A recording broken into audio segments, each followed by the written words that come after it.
Hey everyone, this is Simran and welcome back to our own YouTube channel Ignu E-पाठशाला। I hope you people are doing well। और आज के इस particular session में हम अपनी unit 1 को कंटिन्यू करेंगे और डिस्कस करेंगे levels and principles of management के बारे में। अगर आपने पिछली वीडियो को नहीं देखा अभी तक तो उसको जरूर देख लीजिएगा। उसका लिंक मैं आपको ऊपर आई बटन में शेयर कर दूंगी। और अगर आप मेरे चैनल पे न्यू हैं तो मेरे चैनल को लाइक शेयर और सब्सक्राइब करना मत भूलिएगा। बेल आइकन को भी जरूर प्रेस कर दिएगा ताकि मैं जब भी वीडियोस को अपलोड करूं उसका नोटिफिकेशन आपके पास जरूर जाए। चलिए अपने सेशन को स्टार्ट करते हैं। तो हमने अपने लास्ट वीडियो में डिस्कस किया था लेवल्स ऑफ मैनेजमेंट के बारे में बहुत ही ब्रीफ में, और मैंने आपको बताया था कि 3 टाइप के लेवल्स ऑफ मैनेजमेंट होते हैं। एक होता है हमारा टॉप लेवल मैनेजमेंट, दूसरा होता है हमारा मिडिल लेवल मैनेजमेंट और तीसरा होता है हमारा सुपरवाइजरी या फिर जूनियर लेवल मैनेजमेंट। ठीक है, और उसके बाद हमने इस पर्टिकुलर डायग्राम को डिस्कस भी किया था। ठीक है, अब चलते हैं टॉपिक पर। तो सबसे पहले हम बात करेंगे टॉप लेवल मैनेजमेंट की। इसको थोड़ा डिटेल में डिस्कस करने की कोशिश करेंगे, इसके क्या फंक्शंस हैं या फिर ये टॉप लेवल मैनेजमेंट क्या टास्क परफॉर्म करता है, इसकी यहाँ पर हम बात करेंगे। ओके, अब देखिए मैंने अपने पिछले वीडियो में आपको ये बताया था कि जो हमारा टॉप लेवल मैनेजमेंट है ये बेसिकली क्या करता है, प्लानिंग, ऑर्गेनाइजिंग, कंट्रोलिंग का काम करता है। ठीक है, जो भी स्ट्रैटेजीज हैं, जो भी प्लान्स एंड पॉलिसीज हैं, इनका फॉर्मुलेशन कौन करता है, हमारा टॉप लेवल मैनेजमेंट करता है। ठीक है, अब इसके अंदर कौन कौन आ जाते हैं, जैसे आपके हो गए board of directors, chairperson, managing directors and general managers. और उनके फंक्शनल एरियाज क्या होते हैं, जैसे प्रोडक्शन डिपार्टमेंट के लिए, मार्केटिंग के लिए, एचआरएम के लिए, फाइनेंस के लिए, इन सब के लिए क्या करते हैं, जो भी प्लान्स है, पॉलिसीज है, इन सब का फॉर्मुलेशन किया जाता है। Okay, so top level management gets involved in all activities like planning, organizing, directing and controlling. However, it focuses more on planning and organizing than the other level of management. ठीक है, तो जो हमारा top level management है उसका जो major role है, जो कह सकते हैं बेसिक फंक्शन, इंपॉर्टेंट फंक्शन है, वो क्या है, प्लानिंग एंड ऑर्गेनाइजिंग करना। बाकी जो अदर लेवल ऑफ मैनेजमेंट है हमारे, वो और चीजों को देखते हैं, लेकिन प्लानिंग और ऑर्गेनाइजिंग हमारा सिर्फ और सिर्फ टॉप लेवल मैनेजमेंट ही करता है।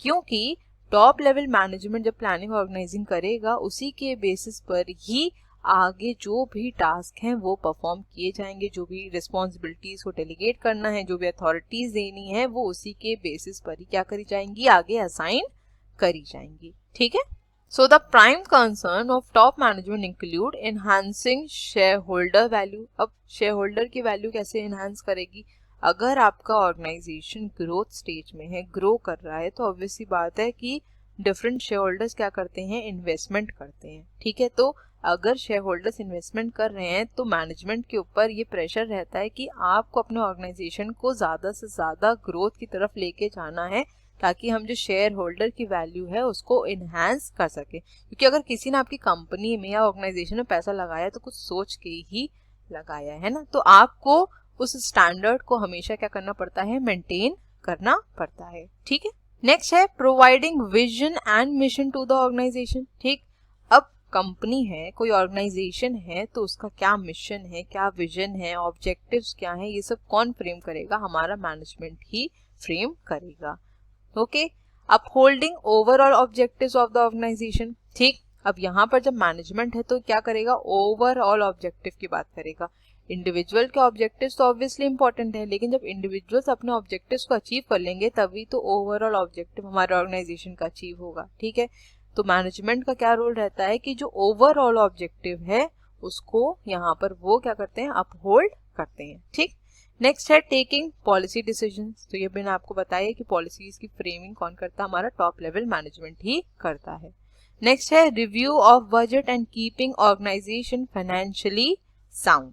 अब जितने भी हमारे बड़े डिसीजंस होते हैं वो कौन लेता है, टॉप लेवल मैनेजमेंट लेता है। ठीक है, तो फाइनेंस का भी जो डिसीजन है वो कौन लेगा, आपका टॉप लेवल मैनेजमेंट ही लेगा कि हमारा ऑर्गेनाइजेशन फाइनेंशियली साउंड है या नहीं है, बजटरी पॉलिसीज कैसी बन रही हैं, किस तरीके से काम हो रहा है ऑर्गेनाइजेशन में, इसका पूरा कंट्रोल किसके पास रहेगा, टॉप लेवल मैनेजमेंट के पास, ठीक है। क्योंकि अगर हमारा ऑर्गेनाइजेशन फाइनेंशियली साउंड होगा तभी हम अपने शेयर होल्डर्स की वैल्यू को भी इंक्रीज कर पाएंगे, तभी हम अपने एम्प्लॉयज को भी कहीं ना कहीं खुश रख पाएंगे। एक तरीके से कह सकते हैं कि हम ऑर्गेनाइजेशन के वेलफेयर के लिए अच्छे से काम कर पाएंगे, ठीक है।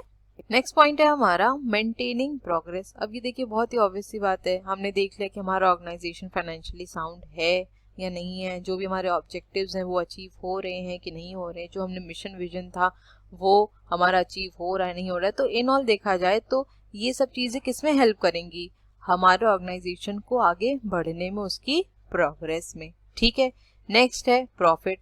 अब जो ऑर्गेनाइजेशन है वो ऑब्वियस सी बात है प्रॉफिट के लिए ही काम करते हैं, तो प्रॉफिट ना हो तो ऐसा कोई फायदा ही नहीं है ऐसे ऑर्गेनाइजेशन का, right. And sustainability of the organisation, ठीक है, ऑर्गेनाइजेशन की सस्टेनेबिलिटी भी होनी चाहिए। नेक्स्ट है communicating goals of organisation to all the members. देखिए जो कंपनी के या ऑर्गेनाइजेशन के जो गोल्स होते हैं उसके बारे में जो भी आपके मेंबर्स उनको पता होना चाहिए, है ना। अगर उनको पता होगा तभी तो वो उनको अचीव करने की कोशिश करेंगे। अगर आपके एम्प्लॉयज को पता ही नहीं है कि आपका एम्फेसिस किस चीज पे है, आपका ऑब्जेक्टिव क्या है, आपका अल्टीमेट गोल क्या है, तो वो कैसे अचीव करेंगे, राइट। तो जो भी हमारे एम्प्लॉयज हैं हमें उन्हें कम्युनिकेट करना चाहिए कि हमारे गोल्स क्या हैं। तो ये कौन कम्युनिकेट करता है, टॉप लेवल मैनेजमेंट करता है, ठीक। नेक्स्ट है हमारा protecting integrity and guiding the organisation through sound leadership. और जो लीडरशिप है वो भी साउंड होनी चाहिए। ऐसा ना हो कि प्रेशराइज करके काम करवाया जाए, क्योंकि अगर प्रेशराइज करके काम करवाया जाता है तो वो कहीं ना कहीं जो एम्प्लॉय है उसकी एफिशिएंसी को अफेक्ट करता है, वो उतने मन से काम नहीं करता है, और जब मन से काम नहीं करेगा तो प्रोडक्टिविटी भी नहीं आ पाएगी, ठीक है। तो लीडरशिप क्वालिटी भी अच्छी होनी चाहिए, ठीक। So there are more requirement of conceptual skills than human skills और technical skills at the top level management, ठीक है। तो top level management में हमें conceptual skills की ज्यादा रिक्वायरमेंट होती है इन कंपैरिजन टू ह्यूमन या टेक्निकल स्किल, क्योंकि टेक्निकल स्किल की हमें रिक्वायरमेंट कहाँ होती है, लोअर लेवल मैनेजमेंट पे ज्यादा होती है, वहां पर कॉन्सेप्चुअल स्किल्स की नहीं होती है, ठीक है। लेकिन आपके टॉप लेवल मैनेजमेंट में आपके कॉन्सेप्चुअल स्किल्स, क्योंकि आप क्या कर रहे हो, फ्यूचर ओरिएंटेड हो, है ना। अगर आप मैनेजर हो तो आप फ्यूचर प्रेडिक्ट करना है आपको, हिसाब से आपको पॉलिसीज फ्रेम करनी है, अपनी स्ट्रैटेजीज को बनाना है, अपने गोल्स को सेट करना है। तो आप कैसे सेट करेंगे, अगर आप फ्यूचर ओरिएंटेड होंगे, राइट।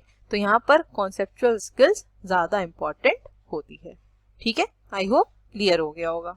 अब देखिए जितना भी हमने यहाँ पर डिस्कस किया ये आपकी बुक का कंटेंट था, और आपकी बुक में इसी तरीके से पैराग्राफ में दिया हुआ है, ठीक। और कई बार स्टूडेंट्स मुझसे ये बोलते हैं कि मैम पॉइंट्स में प्रोवाइड कर दीजिए ताकि हमको याद करने में आसानी हो, क्योंकि ऑब्वियस सी बात है कि किसी के भी बस का नहीं है कि वो पूरा पैराग्राफ याद कर ले।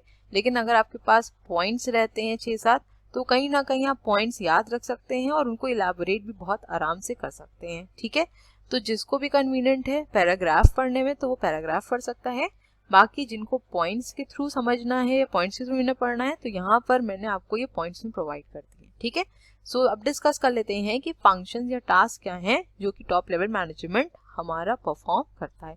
वो भी आप पढ़ सकते हैं और ये भी आप पढ़ सकते हैं, ठीक है। और इस तरीके से इसको पॉइंट्स में ऐड करने की वजह ये भी थी क्योंकि आपके एग्जाम में क्वेश्चन में पूछा गया है कि क्या क्या टास्क परफॉर्म किए जाते हैं डिफरेंट लेवल्स ऑफ मैनेजमेंट के द्वारा, ठीक है। तो इसीलिए मैंने इसको पॉइंट्स में यहाँ पर ऐड कर दिया ताकि आपको याद रखने में भी आसानी होगी और आप इजीली इनको इलैबोरेट भी कर लोगे, ठीक। चलिए सबसे पहला पॉइंट है हमारा determining the objectives of the enterprise. अब इसको ना एक क्रोनोलॉजिकल ऑर्डर, एक सीरियल ऑर्डर में याद रखने की कोशिश करेंगे ना तो इसको याद भी करने की जरूरत नहीं पड़ेगी, आपको ऐसे ही ये दिमाग में बैठ जाएगा। देखिए कैसे, अगर हमारा टॉप लेवल मैनेजमेंट की बात कर रहे हैं हम लोग, ठीक है, तो उनके फंक्शंस या टास्क की बात हो रही है, तो सबसे पहला फंक्शन या टास्क क्या होगा आप खुद से सोच के देखिए। तो आपके दिमाग में सबसे पहली चीज क्या आएगी कि हमारा जो ऑर्गेनाइजेशन है उसका ऑब्जेक्टिव डिफाइन करना, ये हमारे टॉप लेवल मैनेजमेंट का काम होगा, ठीक है। तो सबसे पहला पॉइंट क्या होगा, determining the objective of the enterprise, right. अब नेक्स्ट स्टेप क्या होगा, जब हमने ऑब्जेक्टिव्स को सेट कर लिया, ठीक है, तो उसके लिए हमें कुछ पॉलिसीज और प्लान्स को भी तो फ्रेम आउट करना पड़ेगा। अब अगर हमने कुछ ऑब्जेक्टिव डिफाइन किया है कि हमें दिस पर्टिकुलर ऑब्जेक्टिव को अचीव करना है, तो उसके लिए हमें कुछ प्लानिंग करनी पड़ेगी, कुछ स्ट्रैटेजीज को फॉर्म करना पड़ेगा, राइट, कुछ पॉलिसीज बनानी पड़ेंगी। तो नेक्स्ट स्टेप क्या हो जाएगा हमारा, framing of plans and policies. Okay, तो हमने यहाँ पर अपने ऑब्जेक्टिव्स को भी डिटरमाइन कर लिया और जो भी पॉलिसीज हमें फ्रेम आउट करनी थी हमने वहाँ पे पॉलिसीज को भी फ्रेम आउट कर लिया। ठीक, अब जो हमारा ऑब्जेक्टिव है उसको अचीव करने के लिए हमें किसकी जरूरत पड़ेगी, लोगों की जरूरत पड़ेगी, जो हमारे एम्प्लॉयज हैं उनकी जरूरत पड़ेगी। ठीक है, so organising activities to be performed by persons working at middle level. ठीक है, तो जो भी लोग हैं, हमने अगर पॉलिसीज को फ्रेम आउट कर दिया है तो उन पॉलिसीज का इम्प्लीमेंटेशन कैसे होना है, कौन पर्टिकुलर पर्सन उस काम को करेगा, किसकी रिस्पॉन्सिबिलिटी रहेगी, कौन इस चीज के लिए ऑथराइज्ड होगा, तो वो यहाँ पर क्या होगा, उन सब एक्टिविटीज को हम यहाँ पर ऑर्गेनाइज करेंगे। ठीक है, नेक्स्ट पॉइंट है हमारा assembling all resources such as finance, fix assets etcetera. ठीक है, अब यहाँ पर हमने पर्सन्स तो डिसाइड कर लिए, हमने उनको उनका जो वर्क था वो असाइन भी कर दिया, लेकिन अगर हमें यहाँ पर टास्क को परफॉर्म करना है तो उसके लिए हमें फाइनेंस की भी जरूरत पड़ेगी, फिक्स असेट्स की भी जरूरत पड़ेगी, जैसे आपका मशीनरी एंड ऑल, इन सब की भी जरूरत पड़ेगी। ठीक है, तो इसके लिए भी हमें रिसोर्सेज क्या करने पड़ेंगे, असेंबल करने पड़ेंगे। तो ये भी क्या है, आपके टॉप लेवल मैनेजमेंट का एक फंक्शन है कि जो भी रिसोर्सेज की जरूरत है उनको अपने एंटरप्राइज में असेंबल करवाना, अरेंज करवाना। ठीक है, नेक्स्ट पॉइंट है हमारा responsible for welfare and survival of the organisation. देखिए, बहुत ही सिंपल सी बात है कि जहाँ पर ह्यूमन इन्वॉल्वमेंट होता है वहाँ पर हमें उनके वेलफेयर के लिए भी काम करना पड़ता है। और अगर आपको अपने ऑर्गेनाइजेशन में ग्रोथ चाहिए, प्रोग्रेस चाहिए, सबसे पहले आपको ह्यूमन वेलफेयर के लिए काम करना पड़ेगा, अपने एम्प्लॉयज के वेलफेयर के लिए सोचना पड़ेगा, तभी आपकी ऑर्गेनाइजेशन का भी वेलफेयर होगा, आपका ऑर्गेनाइजेशन काफी दूर तक सरवाइव भी कर पाएगा। ठीक है, लास्ट पॉइंट है हमारा licence with outside world, for example meeting government official. देखिए, लाइसन का बेसिकली मतलब क्या होता है कि कोऑर्डिनेट करना, एक साथ काम करना। ठीक है, तो जो हमारा टॉप लेवल मैनेजमेंट है वो गवर्नमेंट ऑफिशियल्स हैं, या फिर हम कह सकते हैं गवर्नमेंट कुछ एजेंसीज हैं, कॉम्पिटिटर्स हैं, सप्लायर्स हैं, इन सब के साथ क्या करते हैं, कोऑर्डिनेट करने की कोशिश करते हैं, इनके साथ काम करने की कोशिश करते हैं। अब आप कहोगे कि मैम कॉम्पिटिटर्स के साथ क्यों काम करना चाहते हैं, वो तो खुद ही उनके कॉम्पिटिटर हैं। देखिए, कई बार क्या होता है ना कि जब गवर्नमेंट की कुछ पॉलिसीज ऐसे आ जाती हैं जहाँ पर हो सकता है वो उनके लिए उतनी अप्रोप्रिएट नहीं होती, तो आप ये भी चीज देखते होंगे कि जो भी कॉम्पिटिटर्स हैं वो क्या करते हैं, यूनाइट हो जाते हैं, है ना, और फिर गवर्नमेंट के खिलाफ बोलना शुरू कर देते हैं, या फिर जो अपनी बात है उसको रखते हैं। ठीक है, तो इस तरीके से भी कहीं ना कहीं हमको कोऑपरेट करना पड़ता है। ठीक, सो आई होप यहाँ तक आपको क्लियर हो गया होगा कि टॉप लेवल मैनेजमेंट बेसिकली होता क्या है, इनके फंक्शंस या टास्क क्या होते हैं, और टॉप लेवल मैनेजमेंट के अंदर कौन कौन आता है। ठीक है, चलिए चलते हैं नेक्स्ट स्लाइड की तरफ। अब नेक्स्ट डिस्कस कर लेते हैं मिडिल लेवल मैनेजमेंट के बारे में। So middle level management acts with guidance of top management to accomplish the objectives of the organisation. अब जो हमने अपने पिछले वीडियो में डायग्राम डिस्कस किया था उसको यहाँ पर एक बार डिस्कस कर लेते हैं। ठीक है, ये है हमारा टॉप लेवल मैनेजमेंट, ये है हमारा मिडिल लेवल मैनेजमेंट, और ये है हमारा लोअर लेवल मैनेजमेंट। ठीक है, तो टॉप लेवल मैनेजमेंट मैंने आपको बताया था कि टॉप लेवल मैनेजमेंट क्या करता है, बेसिकली हमारी जो पॉलिसीज है उनको फ्रेम करता है, प्लानिंग करता है, ऑर्गेनाइजिंग करता है, मिशन विजन क्रिएट करता है। ठीक है, ऑब्जेक्टिव सेट करता है ऑर्गेनाइजेशन की, सब किसका काम होता है, टॉप लेवल मैनेजमेंट का। मिडिल लेवल मैनेजमेंट का क्या काम होता है कि इनको इंटरप्रेट करना, ठीक, कि किस तरीके से हमें इन्हें अकम्प्लिश करना है, जो हमारे ऑब्जेक्टिव्स हैं, जो हमने पॉलिसीज फ्रेम करी हैं, इसके अकॉर्डिंग हम कैसे काम करेंगे, ये कौन देखता है, मिडिल लेवल मैनेजमेंट देखता है। So the prime concern of the middle level management is to carry out organizing function in more detail in order to keep top management free for doing planning level activities. तो planning का जितना भी task है वो कौन कर रहा है, टॉप लेवल मैनेजमेंट, लेकिन ऑर्गेनाइजिंग का काम बेसिकली आपका कौन करेगा, मिडिल लेवल मैनेजमेंट करेगा। ठीक है, so some of the functions of middle level management include creating coordination and cooperation among various departments of the organization. ठीक है, अब देखिए जो आपका मिडिल लेवल मैनेजमेंट है वो एक तरीके से हम कह सकते हैं कम्युनिकेटिंग पिन या फिर इंटरैक्टिंग पिन की तरह काम करता है, क्योंकि ये आपका टॉप लेवल और लोअर लेवल मैनेजमेंट के बीच में आता है। तो कहीं ना कहीं क्या करने की कोशिश करता है, कोऑर्डिनेशन और कोऑपरेशन में हेल्प करता है।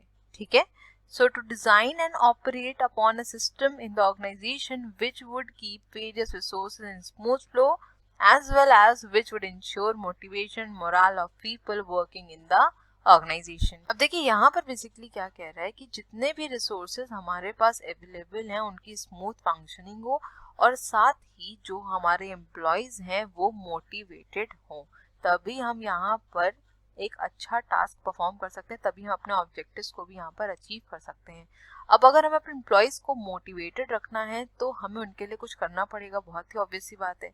अब चाहे हम उनको मॉनेटरी बेनिफिट्स प्रोवाइड करें या नॉन मॉनेटरी बेनिफिट्स प्रोवाइड करें। मॉनेटरी बेनिफिट्स का मतलब ये हो गया जो आपके मनी के टर्म्स में होते हैं, जैसे आपने इंसेंटिव प्रोवाइड कर दिया, बोनस प्रोवाइड कर दिया, ठीक है, तो इससे क्या होगा, एम्प्लॉय काफी ज्यादा मोटिवेटेड फील करेगा और उसको लगेगा कि जिस हिसाब से उसने परफॉर्मेंस दी है उस हिसाब से उसको यहाँ पर अप्रिसिएशन भी मिला है। ठीक, तो वो नेक्स्ट टाइम क्या करेगा, और अच्छी परफॉर्मेंस देने की कोशिश करेगा, और जब उसकी परफॉर्मेंस अच्छी होगी तो ऑब्वियस सी बात है कि ऑर्गेनाइजेशन का अपलिफ्टमेंट होगा, ऑर्गेनाइजेशन हमारा प्रोग्रेस करेगा ही करेगा। ठीक, नॉन मॉनेटरी बेनिफिट्स जैसे कि आपने जैसे कुछ कॉम्पिटिशन्स होते हैं, ठीक है, आपने बोल दिया कि अगर इस कॉम्पिटिशन को जीतेगा तो उसको एक फॉरेन ट्रिप मिल जाएगी, ठीक है, या फिर आपने कुछ गिफ्ट हैम्पर्स लगा दिए, तो इस तरीके के भी मोटिवेशन काफी ज्यादा हेल्प करते हैं एम्प्लॉयज के मोरल को बढ़ाने में। ठीक, नेक्स्ट है to develop staff at various levels through training and developmental activities.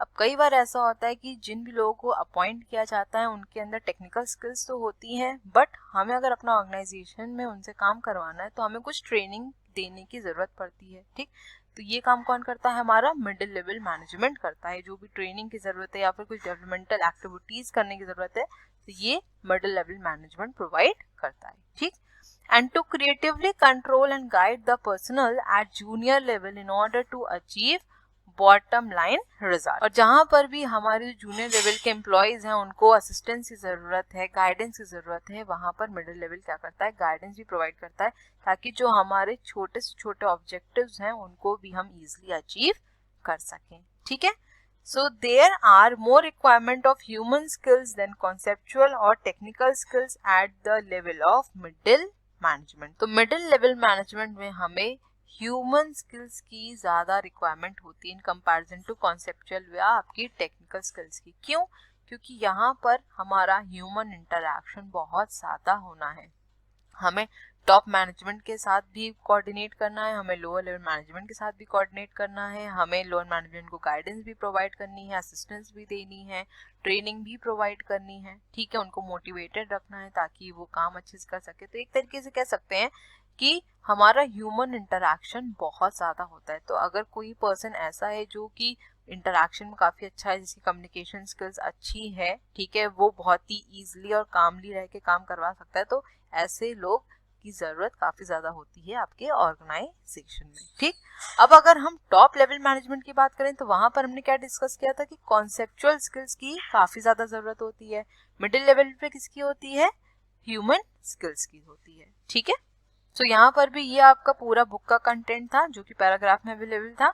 अब नेक्स्ट हम डिस्कस कर लेते हैं इसके पॉइंट्स। ठीक, फंक्शंस और टास्क परफॉर्म्ड बाय आपके मिडिल लेवल मैनेजमेंट। अभी जो हमने पीछे डिस्कस किया वो भी फंक्शंस ही हैं आपके, लेकिन ये जो फंक्शंस हैं यहाँ पर मैंने उनको पॉइंट्स में डिफाइन कर दिया है जिससे आपको इजी रहे याद रखने में भी इसको। ठीक है, तो सबसे पहला पॉइंट है हमारा interpretation of policies framed by top management to the lower level. ठीक है, तो सबसे पहले मैंने आपको यही बताया कि टॉप लेवल मैनेजमेंट का क्या काम होता है, पॉलिसीज को फ्रेम करना, लेकिन उसको इंटरप्रेट करना वो किसका काम होता है, मिडिल लेवल मैनेजमेंट का काम होता है। ठीक है, नेक्स्ट पॉइंट है हमारा organising the activities of their department for executing the plans and policies. अब देखिए जो मिडिल लेवल मैनेजमेंट होता है आपके, उसमें डिफरेंट डिपार्टमेंट्स आ जाते हैं। ठीक है, और हर एक डिपार्टमेंट का अपना अलग काम होता है, राइट। तो उनका जो भी वर्क प्रोसेस है उसको किस तरीके से ऑर्गेनाइज करना है और क्या रिसोर्सेज की जरूरत पड़ेगी, क्या एक्टिविटीज करने की जरूरत है, ये सब कौन करता है? आपका मिडिल लेवल मैनेजमेंट करता है। जितनी भी एक्टिविटीज होनी है उनको डिपार्टमेंट टू डिपार्टमेंट ऑर्गेनाइज किया जाता है। ठीक है, नेक्स्ट पॉइंट है फाइंडिंग आउट और recruiting and selecting and appointing the required employees for their department. ठीक है, तो यहाँ पर रिक्रूटमेंट प्रोसेस भी कंडक्ट किया जाता है। तो मिडिल लेवल मैनेजमेंट मैंने आपको बताया कि डिफरेंट डिपार्टमेंट्स इसके अंदर होते हैं और डिपार्टमेंट से क्या जरूरत पड़ेगी, किसकी जरूरत पड़ेगी? आपको एम्प्लॉयज की। तो उनका जो रिक्रूटमेंट है, सिलेक्शन है, अपॉइंटमेंट है, वो मिडिल लेवल मैनेजमेंट ही करता है। ठीक है, नेक्स्ट पॉइंट है हमारा motivating the person to perform their best ability. तो अभी ये पॉइंट मैंने काफी डिटेल में आपके साथ डिस्कस कर लिया, मैंने काफी अच्छे से आपको बता दिया कि कई बार हम इंसेंटिव्स, बोनस प्रोवाइड करते हैं या फिर नॉन मॉनेटरी बेनिफिट्स प्रोवाइड करते हैं ताकि हमारे एम्प्लॉयज मोटिवेटेड रहे, उनका मोरल हाई रहे और वो अच्छे से अपने जो काम है उनको परफॉर्म कर सके, जो भी उनको टास्क असाइन किया गया है उसको अच्छे से कर सके। ठीक, नेक्स्ट पॉइंट है controlling and instructing the employees preparing their performance reports. अब देखिए, जो हमारा मिडिल लेवल मैनेजमेंट होता है वो डायरेक्ट कांटेक्ट में होता है हमारे लोअर लेवल मैनेजमेंट के। ठीक है, तो उनके जो भी टास्क हैं, जो भी एक्टिविटीज वो परफॉर्म कर रहे हैं, वो उन पर पूरा ध्यान देते हैं और जब उनके ऊपर पूरा एम्फेसिस रहता है, एक तरीके से कह सकते हैं they keep a watch on their activities, तो उनकी परफॉर्मेंस रिपोर्ट भी कौन प्रिपेयर करता है? मिडिल लेवल मैनेजमेंट ही प्रिपेयर करता है। ठीक है, नेक्स्ट पॉइंट है cooperate with other departments for smooth functioning. ठीक, मैंने आपको बताया कि मिडिल लेवल मैनेजमेंट में आपके डिफरेंट डिपार्टमेंट्स होते हैं, तो डिफरेंट डिपार्टमेंट्स के बीच में प्रॉपर कोऑर्डिनेशन होना भी बहुत ज़्यादा ज़रूरी होता है ताकि जो वर्क है वो प्रॉपरली करा जा सके और जो ऑर्गेनाइजेशन के ऑब्जेक्टिव्स हैं उनको ईजिली अचीव किया जा सके। ठीक, और लास्ट पॉइंट है इसमें implementing the plans framed by top level. ठीक है, तो मिडिल लेवल मैनेजमेंट का काम क्या होता है कि जो भी टॉप लेवल मैनेजमेंट ने पॉलिसीज फ्रेम करी हैं, प्लान्स बनाए हैं, उनको प्रॉपरली इम्प्लीमेंट करना। ठीक, तो आई होप यहाँ तक आपको क्लियर हो गया होगा कि टॉप लेवल मैनेजमेंट क्या है, उनके फंक्शंस क्या होते हैं, मिडिल लेवल क्या होता है, मिडिल लेवल मैनेजमेंट के फंक्शंस क्या होते हैं। तो अगर सेशन अच्छा लग रहा है तो प्लीज वीडियो को लाइक जरूर कर दीजिएगा। चलिए चलते हैं नेक्स्ट स्लाइड की तरफ। लास्ट आता है इसमें हमारा lower level management. So at supervisory or junior level management, there is more requirement of technical skills rather than conceptual or human skills. ठीक है, तो तीनों में ये की पॉइंट याद रखिएगा। क्या था? टॉप लेवल मैनेजमेंट में हमारा क्या था? कॉन्सेप्चुअल स्किल्स की जरूरत ज्यादा होती है हमको। ठीक, मिडिल लेवल मैनेजमेंट पे हमको ह्यूमन स्किल्स की ज़्यादा ज़रूरत होती है और लोअर लेवल मैनेजमेंट में हमें टेक्निकल स्किल्स की ज़्यादा ज़रूरत होती है क्योंकि हम यहाँ पर क्या करते हैं, मशीनरी एंड ऑल पे काम करते हैं। तो जब तक हमारे पास टेक्निकल नॉलेज नहीं होगी तब तक हम मशीनरी पर अच्छे से काम नहीं कर पाएंगे। ठीक है, However, in the modern era, when the role of service sector is increasing in the economy, the importance of human skills is increasing at level of middle management also. People at junior level management are directly connected to the people who work at operational level.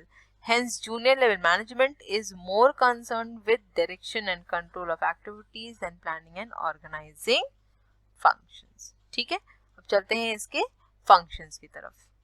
तो सबसे पहला function है हमारा representing the problems और grievances of workers before the middle level management. देखिए, अभी हमने ये डिस्कस भी किया था कि जो मिडिल लेवल मैनेजमेंट है वो डायरेक्ट कांटेक्ट में होता है हमारे लोअर लेवल मैनेजमेंट की। ठीक है, तो हमारे लोअर लेवल मैनेजमेंट में जितने भी वर्कर्स आते हैं, जितने भी एम्प्लॉयज आते हैं, उनकी जो भी प्रॉब्लम्स हैं, जो भी इश्यूज हैं, इससे रिलेटेड वो किसको कम्युनिकेट करते हैं? लोअर लेवल मैनेजमेंट करते हैं। वैसा तो है नहीं कि अगर उनको कुछ प्रॉब्लम हो तो सीधे वो टॉप लेवल मैनेजमेंट के पास चले जाएंगे। ठीक है, आप लोग काफी लोग ऐसे हैं जो कि जॉब कर रहे हैं, तो ऐसा नहीं होगा ना कि अगर आपको कुछ दिक्कत लग रही है अपनी जॉब में या फिर कुछ भी अपने इश्यूज लग रहे हैं तो आप सीधे जाके टॉप लेवल मैनेजमेंट से बात करते हैं। नहीं, आपके जो इमीडिएट बॉस होते हैं आप सीधे उन्हीं को जाकर कम्युनिकेट करते हैं। अगर फर्दर आपकी प्रॉब्लम नहीं सॉल्व होती है तो आगे फिर उसको कम्युनिकेट किया जाता है। ठीक है, नेक्स्ट पॉइंट है हमारा maintaining good working condition and developing healthy relation between superior and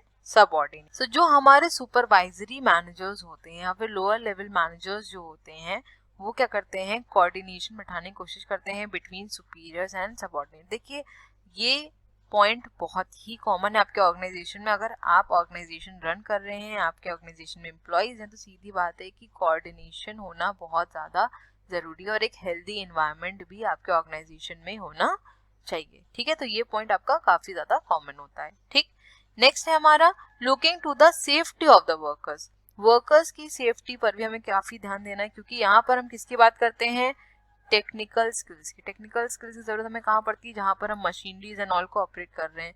तो हमें वर्कर्स की सेफ्टी को भी काफी ज्यादा ध्यान रखना पड़ेगा कि उनको कुछ नुकसान ना हो। ठीक, नेक्स्ट पॉइंट है helping the middle level management in recruiting, selecting and appointing the worker. तो अभी हमने ये पॉइंट डिस्कस किया था जब हम बात कर रहे थे functions of middle level management में, कि मिडिल लेवल मैनेजमेंट क्या करता है, जो वर्कर्स होते हैं उनका रिक्रूटमेंट, सिलेक्शन एंड अपॉइंटमेंट करते हैं। ठीक, अब यहाँ पर क्या बोल रहा है कि जो हमारा लोअर लेवल मैनेजमेंट है वो हेल्प करता है मिडिल लेवल मैनेजमेंट को in recruiting, selecting and appointing the workers. क्योंकि इसको इस तरीके समझिए कि अगर हमें यहाँ पर किसी पर्सन को अपॉइंट करना है तो लोअर लेवल मैनेजमेंट में तो कुछ मैनेजर्स होंगे, वो क्या करेंगे, सबसे पहले स्क्रीनिंग एंड ऑल करेंगे। ठीक है, फिर उसके बाद अगर स्क्रीनिंग के बाद पर्टिकुलर पर्सन सेलेक्ट हो जाता है तो हो सकता है उसको मिडिल लेवल मैनेजमेंट के पास भेजा जाता है। वहाँ पर जो पर्टिकुलर मैनेजर्स हैं, जिस डिपार्टमेंट में उसको अपॉइंट किया जा रहा है, वो पर्टिकुलर डिपार्टमेंट क्या करता है, उसको यहाँ पर उसका इंटरव्यू लेता है, उसके बाद सिलेक्शन होता है। ठीक है, तो मिडिल लेवल मैनेजमेंट को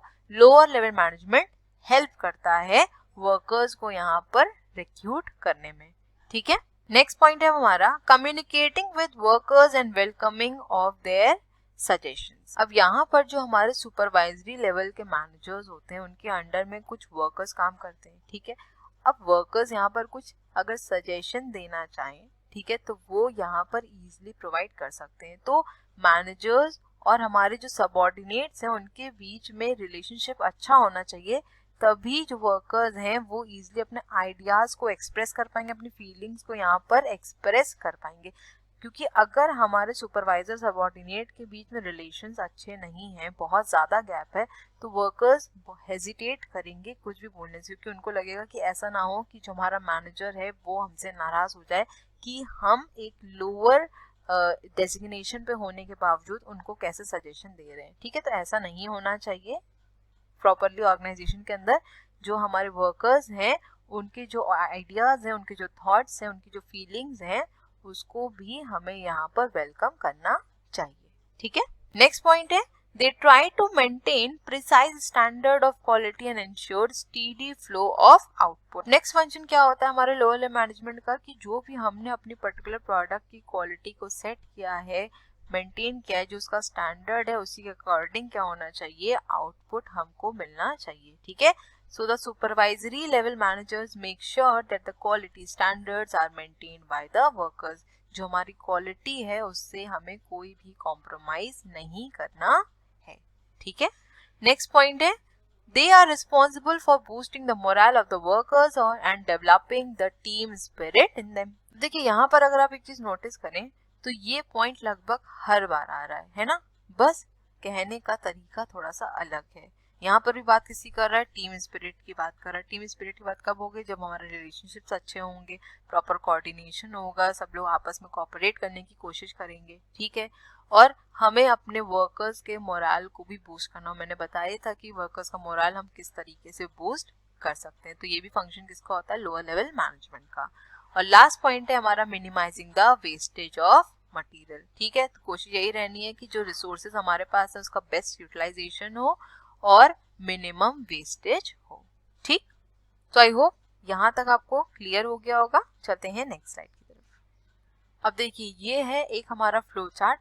अभी जो भी पॉइंट्स हमने डिस्कस किए हैं वो सारे पॉइंट्स यहाँ पर लिखे हुए हैं। ठीक है, तो अगर आप एग्जामिनेशन में चाहें तो इसको बना के फिर सारे पॉइंट्स को डिस्क्राइब कर सकते हैं। ठीक है, क्योंकि अगर इसको बनाएंगे तो काफ़ी इफेक्टिव भी लगेगा और मेरे ख्याल से आंसर का जो प्रेजेंटेशन है वो भी काफ़ी अच्छा हो जाएगा। क्योंकि मैंने आपको बताया ही है कि इग्नू में आप अगर आंसर्स लिख रहे हैं तो प्रेजेंटेशन आपकी काफ़ी अच्छी होनी चाहिए। डायग्राम्स, एग्जाम्पल्स का अच्छा यूज़ करिए तो आपको मार्क्स बहुत अच्छे मिलेंगे।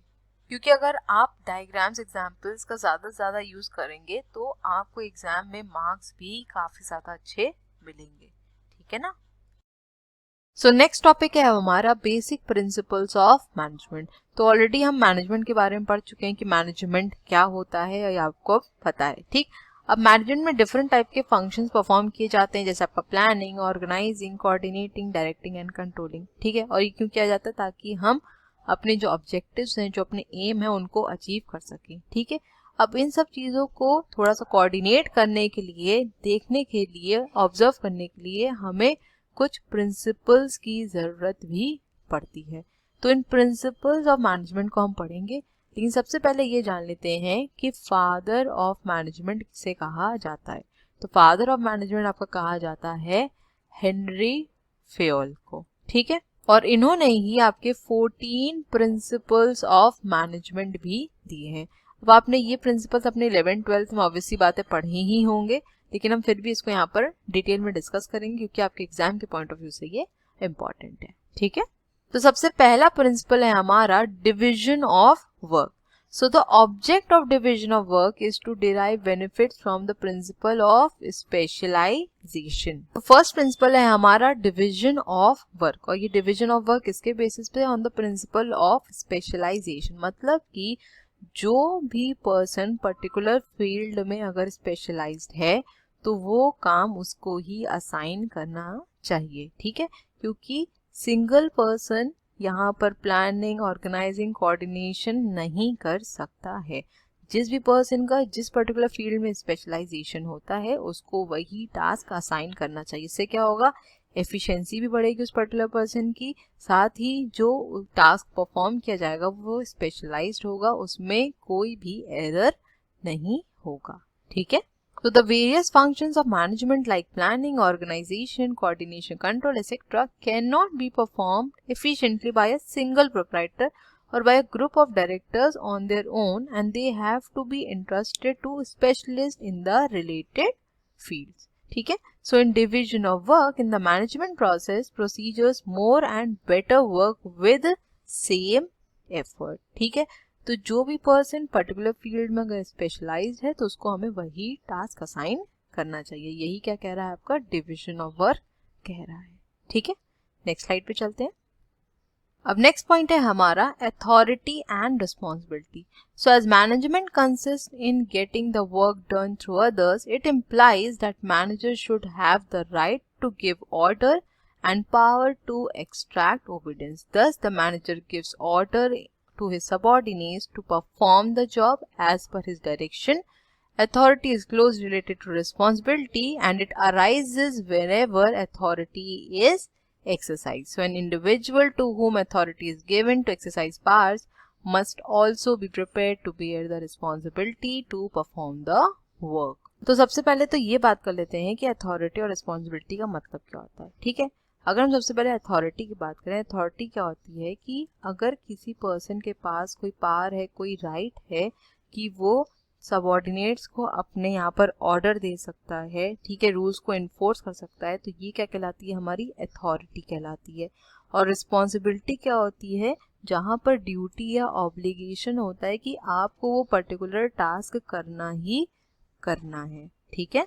सो इस पॉइंट में क्या बोल रहा है? That authority is closely related to responsibility and it arises whenever authority is exercise. मतलब कि अगर हमारे सुपीरियर ने अपनी पावर को, अपनी राइट को यहाँ पर यूज किया है, उन्होंने कोई रूल्स को इन्फोर्स किया है, कोई लॉ को इन्फोर्स किया है, तो वहाँ पर ये ऑथराइज्ड है। और अगर हमको कोई टास्क डेलीगेट किया गया है तो ये हमारी ड्यूटी या ऑब्लिगेशन है उसको कंप्लीट करना। तो अथॉरिटी के साथ हमेशा रिस्पॉन्सिबिलिटी आती है, ठीक है। नेक्स्ट पॉइंट है हमारा discipline. So discipline is absolutely essential for the smooth running of business. By discipline, we mean obedience to authority, observance of rules of service and norms of performance, respect for agreement, sincere efforts for completing the given job, respect for superiors, etc. Penalties should be judicially applied and the supervision should be competent and fair. So आपको याद होगा हमने अपने first video में ये discuss किया था कि जो हमारा ऑर्गेनाइजेशन होता है वो एक स्ट्रक्चर्ड प्रोसेस होता है, और जब कोई चीज़ स्ट्रक्चर में, इसका मतलब ये है कि वो एक प्रॉपर फॉर्म में होगी, कहीं ना कहीं डिसिप्लिन की भी बात आ ही जाती है, राइट। तो ऑर्गेनाइजेशन में डिसिप्लिन होना बहुत ज़्यादा ज़रूरी है। अब ये डिसिप्लिन का मतलब यहाँ पर क्या हुआ कि जो भी अग्रीमेंट्स हुए हैं उनकी रेस्पेक्ट करना, अपने सुपीरियर्स की आपको रेस्पेक्ट करनी है, जो भी आपका जॉब रोल है, जो भी आपको जॉब असाइन किया गया उसमें आपको पूरे एफर्ट्स डालने हैं, सिंसियर एफर्ट डालने हैं, ठीक है। आपको जो भी अथॉरिटी यहाँ पर दी गई है, जो आपकी रिस्पॉन्सिबिलिटी है, आपको उसको सही से निभाना है, ठीक। साथ ही डिसिप्लिन के साथ ये भी आ जाता है कि अगर आपने अपने टास्क को प्रॉपरली परफॉर्म नहीं किया या फिर अगर आपने कोई भी रूल्स को यहाँ पर ब्रेक किया तो पेनल्टीज भी यहाँ लग सकती हैं, ठीक है। आई होप इतना क्लियर हुआ होगा। नेक्स्ट पॉइंट है अब हमारा यूनिटी ऑफ कमांड। अब देखिए यूनिटी ऑफ कमांड में बेसिकली क्या बोलता है कि जितने भी सबऑर्डिनेट्स हैं वो सिर्फ एक ही सुपीरियर को अकाउंटेबल होंगे। मतलब कि ये मान लेते एक सुपीरियर है और ये हैं इनके सबऑर्डिनेट्स, ठीक है। तो जितने भी सबऑर्डिनेट्स है वो क्या है, एक ही सुपीरियर को अकाउंटेबल है। जो भी ये सुपीरियर कहेगा वही सारे टास्क ये सबऑर्डिनेट्स परफॉर्म करेंगे।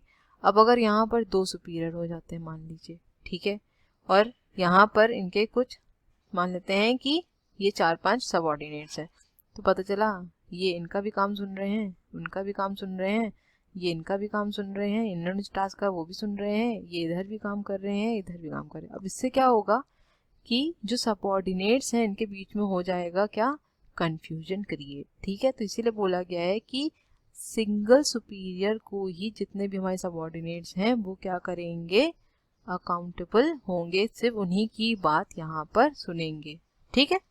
So this principle requires that employees should receive orders from one superior only for any action or activity.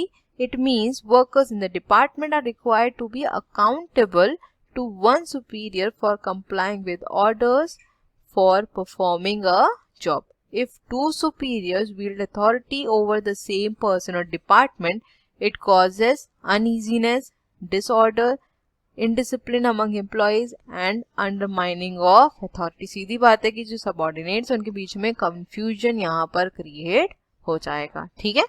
Further, for the same job if the workers have to report to more than one superior they will be confused and it will be difficult to pin point responsibility on anyone, ठीक है। Similarly अगर हमने यहाँ पर जो workers हैं हमारे, अगर हमने उनको काम कुछ असाइन किया, ठीक है, और उसकी रिपोर्ट एक से ज़्यादा सुपीरियर को यहाँ दी गई, तो क्या होगा, उससे जो रिस्पॉन्सिबिलिटी है हम वहाँ पे ये नहीं कह पाएंगे कि इस पर्टिकुलर वर्कर की वजह से ऐसा हुआ है या इस पर्टिकुलर वर्कर ने ऐसा किया है, क्योंकि यहाँ पर क्या हो जाएगा, कन्फ्यूजन क्रिएट हो जाएगा। इसीलिए बोला गया है कि एक सुपीरियर को ही जितने भी सबऑर्डिनेट्स हैं या वर्कर्स हैं वो अकाउंटेबल होंगे, ठीक है। नेक्स्ट पॉइंट है अब हमारा यूनिटी ऑफ डायरेक्शन। अब यूनिटी ऑफ डायरेक्शन क्या कहता है, वन हेड वन प्लान, ठीक है। यहाँ पर क्या बोला जाता है कि एक ही हेड होगा और एक ही प्लान होगा। So it means that there should be one head and one plan for a group of activities having the same objective, while unity of command is concerned with the functioning of personnel. Unity of direction is concerned with the functioning of the body corporate, the departments and sub-departments comprising the business concern. So for every category of work, there should be one plan of action and it should be executed under the overall control and supervision of one head or superior, ठीक है। तो एक ही head होगा और एक ही plan होगा particular task का पर्टिकुलर कैटेगरी के वर्क के लिए। ऐसा नहीं होगा कि इसमें डिफरेंट सुपीरियर्स ऐड हो जाएंगे या फिर इसमें डिफरेंट प्लान्स को ऐड कर लिया जाएगा। सिर्फ एक ही हेड या एक ही सुपीरियर होगा जो कि पूरा कंट्रोल करेगा, पूरा अपना प्लान को सुपरवाइज करेगा और एक ही कैटेगरी के वर्क के लिए यहाँ पर हम प्लान असाइन करेंगे, ठीक है। पॉइंट है हमारा subordination of individual interest to general interest. देखिए इस पर्टिकुलर पॉइंट का सिंपल सा कहने का मतलब ये है कि हम जनरल इंटरेस्ट को यहाँ पर प्रायोरिटी देंगे, ना कि इंडिविजुअल इंटरेस्ट को।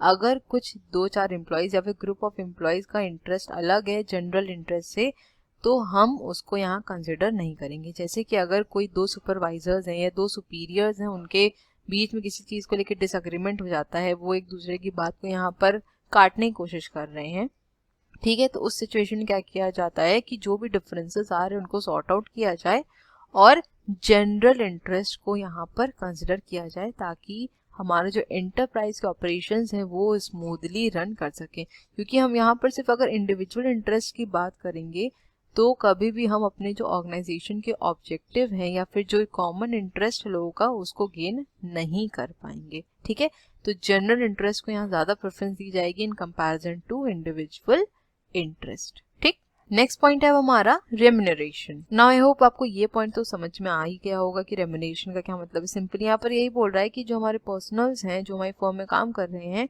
उनको हम एक फेयर रेम्यूनरेशन प्रोवाइड करें। वो जितने भी एफर्ट्स डाल रहे हैं, जिस हिसाब से उनकी परफॉर्मेंस है उसका अकॉर्डिंग उनका रेम्यूनरेशन होना चाहिए। अगर वो बहुत अच्छा परफॉर्म कर रहे हैं तो उनका रेम्यूनरेशन उस अकॉर्डिंग असाइन करना चाहिए। अगर कोई एम्प्लॉयज़ की परफॉर्मेंस बहुत ज़्यादा नहीं अच्छी है तो उनका रेम्यूनरेशन उस अकॉर्डिंग होना चाहिए, बट कंपनी के बजट के अंदर। पता चला कंपनी का बजट इतना ज़्यादा नहीं है लेकिन कंपनी क्या कर रही है, रेम्यूनरेशन ज़्यादा प्रोवाइड कर रही है, तो क्या होगा, कंपनी एक दिन लॉस में चली जाएगी। ठीक है, तो ऐसा नहीं होना चाहिए। So the remuneration that is paid to the personnel of the firm should be fair and as far as possible afford satisfaction both to personnel and the firm। ठीक है, सबसे इम्पोर्टेंट चीज क्या है कि जो रेम्यूनरेशन हम प्रोवाइड कर रहे हैं वो दोनों को ही सेटिस्फैक्शन आप प्रोवाइड करें, पर्सनल को भी और फर्म को भी। So employees who are paid decent wage or salary will have a high morale and their efficiency will be high। सीधी बात है, अगर आपने अच्छा काम किया, आपकी परफॉर्मेंस अच्छी थी और साथ आपको रेम्यूनरेशन मिल रहा है तो आप ऑब्वियस बात है मोटिवेटेड फील करेंगे और आप नेक्स्ट टाइम और ज़्यादा एफर्ट डालेंगे अपने काम में, right. Further, contented staff is an asset to the firm and also there will be good relationship between the management and the employees। ठीक है, क्योंकि जो आपके एम्प्लॉयज़ होते हैं वो ही मेन होते हैं आपके ऑर्गेनाइजेशन, क्योंकि आपका ऑर्गेनाइजेशन बिना आपके वर्कर्स के, बिना एम्प्लॉयज़ के, बिना इंडिविजुअल्स के अधूरा है ना। ऑर्गेनाइजेशन वो ऑर्गेनाइजेशन तो कहलाएगा नहीं। ठीक, तो हमें कहीं ना कहीं एक अच्छे रिलेशनशिप सेटअप करने चाहिए अपने मैनेजमेंट और एम्प्लॉयज़ के बीच में। So the rate of remuneration paid should be based on general business conditions, cost of living, productivity of the concerned employee and the capacity of the firm to pay। तो हमें कुछ ऐसे parameters हैं जिनका ध्यान रखना चाहिए जब हम रेम्यूनरेशन सेट करते हैं।